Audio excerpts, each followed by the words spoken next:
Have you ever pondered the origins of your innermost traits? Are they etched into your DNA or imprints of the world you grew up in? Today, we're delving into the enigmatic world of the INFJ personality type to uncover this mystery. Welcome to our exploration of one of the most intriguing personality types in the Myers-Briggs spectrum, the INFJ. Often seen as the advocate or idealist, the INFJ is known for their deep sense of intuition and empathy. But where do these qualities come from? In this video, we'll uncover whether INFJs are shaped by their genes or their genes. Yes, the ones they wore while climbing trees and skinning their knees. We'll explore all of this and more today. And if you're unsure if you're an INFJ, click the link in the comments to take our favorite free personality test. Now, let's dive in. Science tells us that our personalities are a dance between our genetic makeup and environmental influences. For INFJs, this interplay is particularly fascinating. Could their genetic code contain a blueprint for their profound inner world, or is it the nurturing, or lack thereof, they received as children that shaped their unique outlook? Let's jump into some hypothetical theories to help us analyze whether INFJs are born or made. Theory 1. Intuition, a necessity for survival. We start with a compelling notion: intuition as a critical survival tool. It's widely acknowledged that everyone possesses some degree of intuition, a trait inherent to humans. Like a muscle, this skill can be developed with consistent practice. Could INFJs, known for their profound reliance on intuition, have honed this ability through navigating challenging circumstances during their early years? This segment explores the possibility that early life adversities may have served as a catalyst for developing a keen intuitive sense, turning survival mechanisms into one of their most distinguished strengths. Theory 2. Empathy and awareness, the impact of trauma. INFJs are celebrated for their exceptional empathy and the ability to understand others' emotions deeply. This segment ponders whether such deep empathetic connections are born from personal experiences of similar emotions. We explore whether early traumatic events, such as loss, bullying, or witnessing hardships, could lead to heightened sensitivity and understanding of others' feelings, making INFJs naturally equipped to empathize in a wide range of situations. Theory 3. From forced independence to self-reliance. Does the independent nature of INFJs stem from innate personality traits, or is it a byproduct of early challenges that necessitate self-reliance? This discussion considers whether the solitude and independence characteristic of many INFJs are a choice or a consequence of their circumstances, examining how these experiences shape their approach to accepting help and their tendency to navigate life autonomously. Theory 4. Vulnerability and social connections. This segment delves into the paradoxical relationship INFJs have with vulnerability and social interactions. Many INFJs may be guarded despite craving deep connections due to past rejections or criticisms. We investigate whether this cautious approach to opening up and forming new relationships might be a defensive mechanism developed from past experiences. Theory 5. The old soul phenomenon, nature or necessity. INFJs are often described as old souls, a term that denotes their profound wisdom and understanding, seemingly beyond their chronological age. This segment delves into whether this attribute is an inherent part of their nature or a result of experiences that necessitate premature emotional and intellectual maturity. The introspective depth and maturity of INFJs often lead them to be seen as advisors or confidants, even from a young age.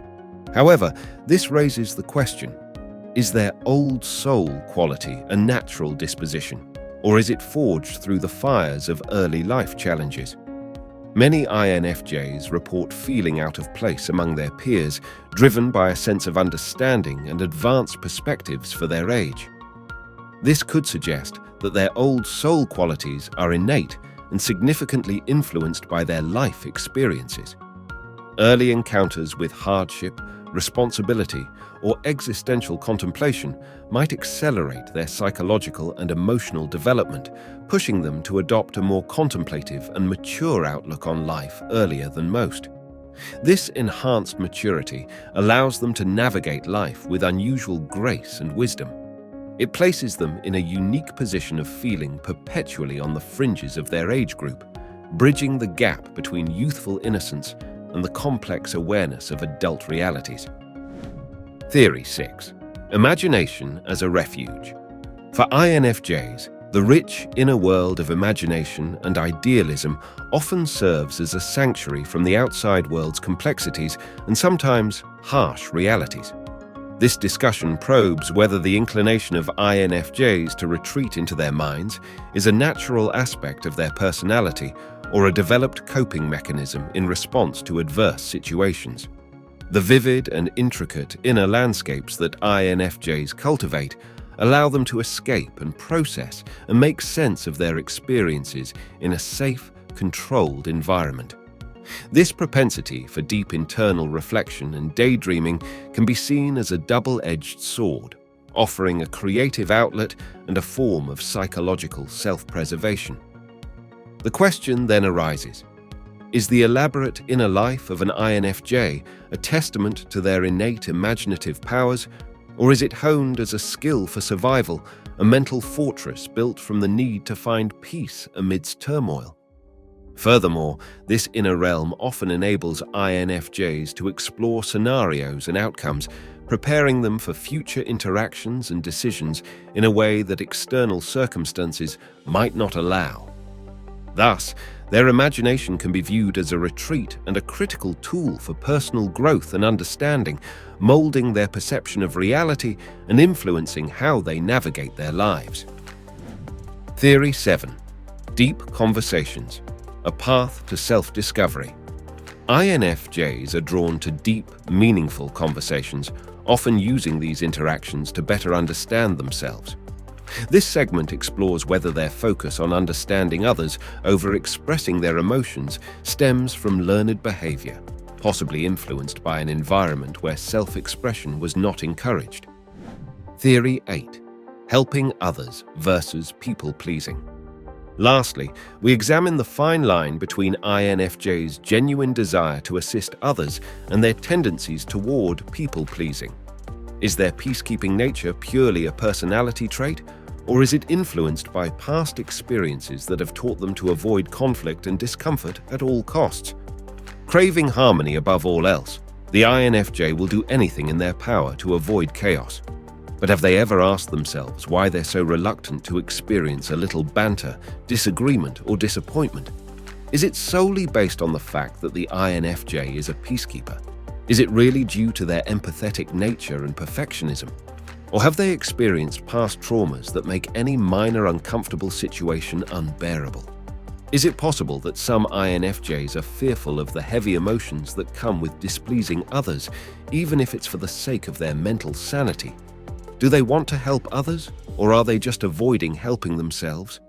This inclination towards avoiding conflict and prioritizing others' needs might stem from an early environment where the expression of personal needs or disagreements was discouraged or met with negativity. As a result, INFJs may have learned to associate peace with personal sacrifice, always putting others first to ensure harmony. As we've seen, whether INFJs are born or made is not quickly answered. Each individual is shaped by a complex interplay of genetics and experiences. Perhaps the beauty of the INFJ personality lies in this mystery. Whether born from the stars or our youth stories, the INFJ's depth is undeniable. What do you think? Were you born an INFJ, or did your childhood experiences shape you into one? Share your story in the comments below and join the conversation. And if you are unsure if you are an INFJ, click the link in the comments to take our favorite free personality test.